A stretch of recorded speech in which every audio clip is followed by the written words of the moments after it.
Give us a sense as to how much depth Donald Trump went into during these prep sessions. What was it like? Why no mock debates? What was that decision all about, Reince?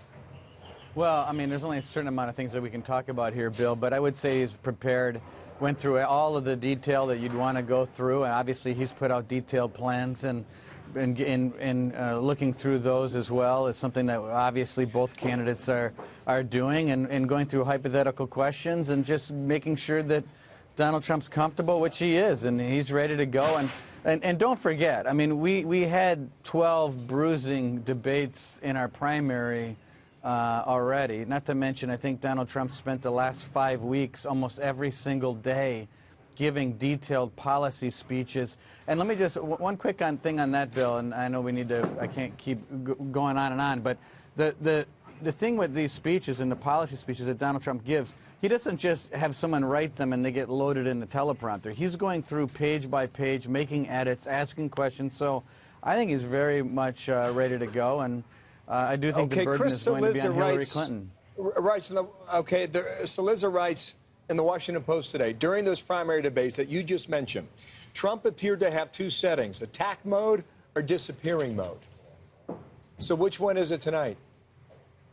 Look, I think that he's going to play it by ear, and he's going to be prepared to do what he needs to do to make sure that the American people see the Donald Trump that we see every day, a person that wants to get to work, a person who has a track record of getting things done, a person that has detailed plans as to the economy and foreign policy and whatever the questions may be. I think the issue today really is Hillary Clinton, a person that's been doing this for almost 30 years, a person that spent her entire life in the weeds and has been preparing for this moment her entire life. And I think that's really where the burden is tonight. You know, we're just hearing from NBC, Hillary Clinton's going through another mock debate as we speak. Wow.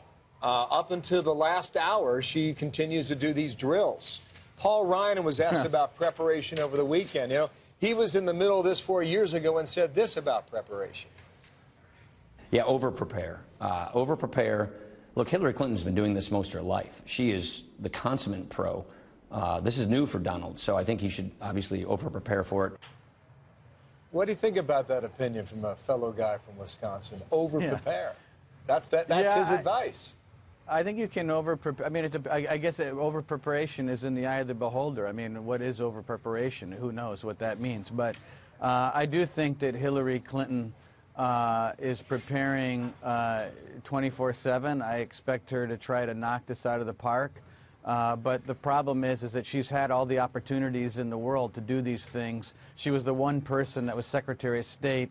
While she might have incredible plans, when she had the opportunity, she failed, and it didn't work. And that's ultimately the problem with Hillary Clinton. So I would say to the American people, as she lays out all these incredible plans, where was she when she was in charge and was in a place that almost no one in America ever gets the opportunity to be? Well, just the first part of your answer, that's you setting the expectations higher, right? That's you trying to lift the bar so that people expect her to do better. It's not really, but it's also true.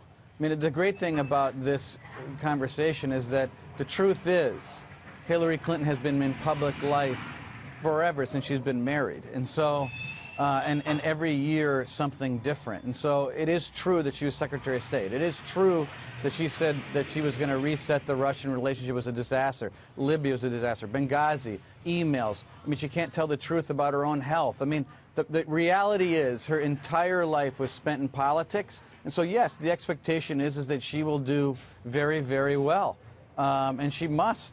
And that's why she's, if you're right, that's why she'd be doing a mock debate 6-7 hours before the actual debate. Is pretty incredible. Last question. Has Trump prepared certain one-liners that he will use tonight? You know, I would say that Donald Trump has, you know, he's got an encyclopedia of one-liners already in his head. So, I mean, he is very good at playing things as they come, and I expect that I expect he'll do a great job too.